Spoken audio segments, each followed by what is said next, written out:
I started out as a meager little hippie girl with a keyboard traveling around to cafes in Vermont. And I had sort of gigged around a little bit before I went to college. I took a year off and made my own record. I painted houses to make money so that I could pay for my first record.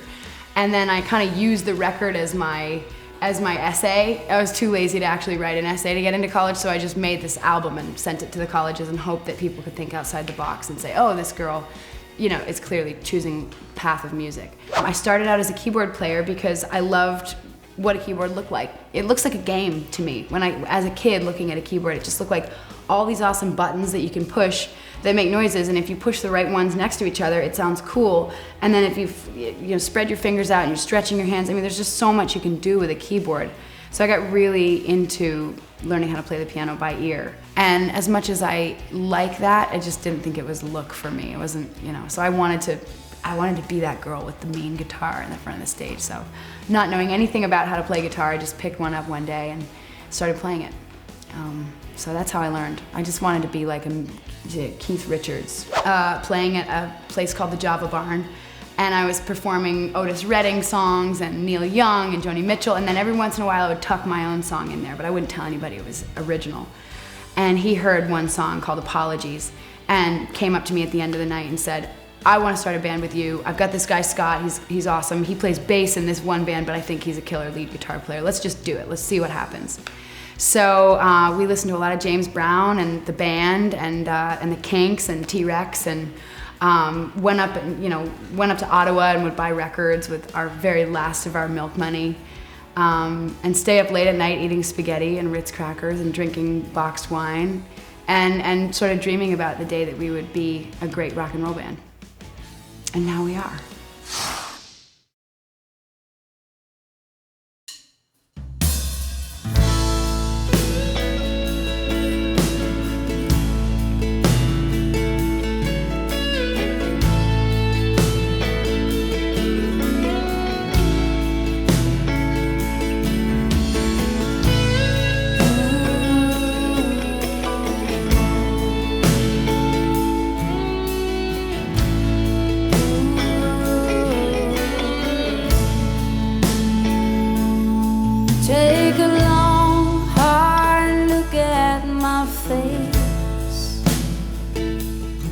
Take away the things I can't replace.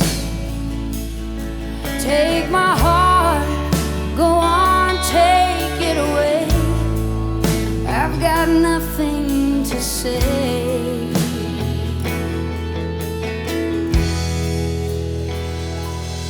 Take away this sense of regret.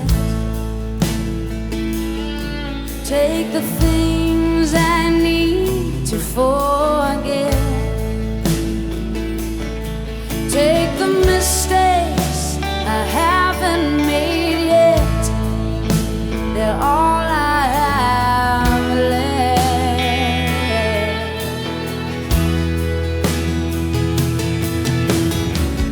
I don't wanna be the one who lets you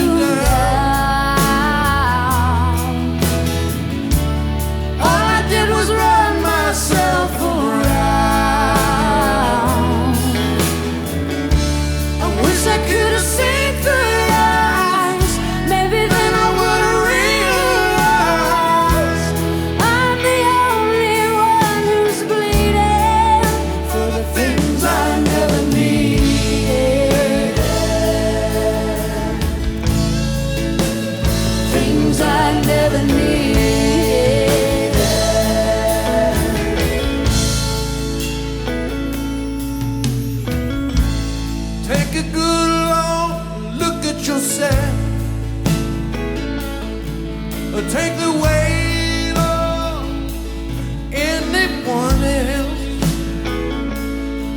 and take the hardest blow that was there.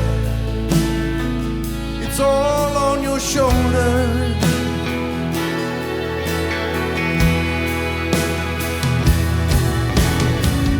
I don't wanna be the one who lets you down.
things I never needed.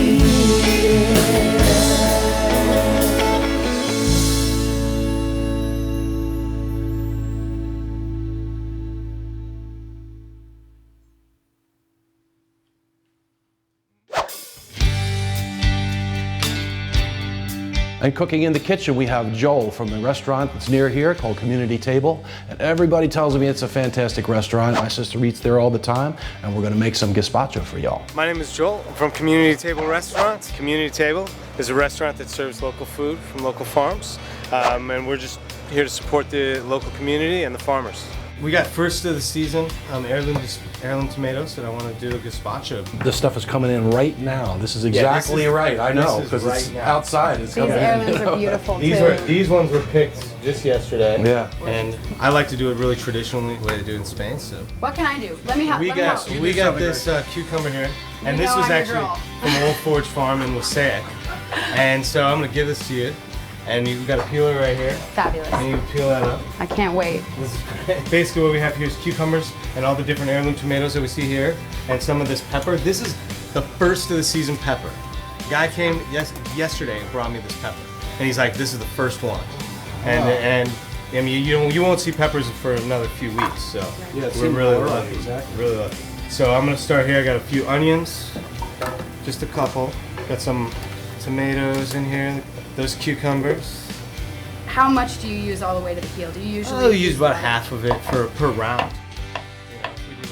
It's really, really, really simple, and anybody can make this at home. I'm gonna put in a couple of mine, all right? Yeah, go Because ahead. I'm very pleased about Perfect. my cutting of the cucumber. All right, we're gonna start it off, and I'm gonna take these 2 cloves of garlic, pop them in there too.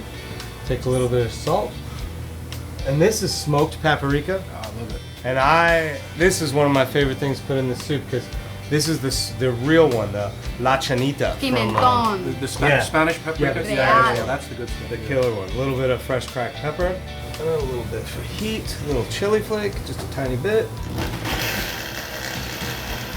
And I'll start off with a little bit vinegar to get it going. A little sherry, aged sherry vinegar.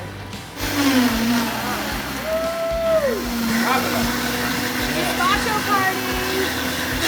This is some grilled toasted bread. That'll do.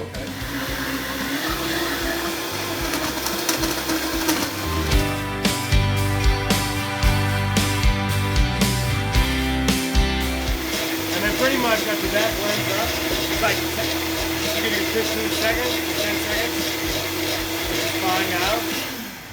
This is going to be subtitled, by the way. I'll just taste it for seasoning. It's pretty perfect.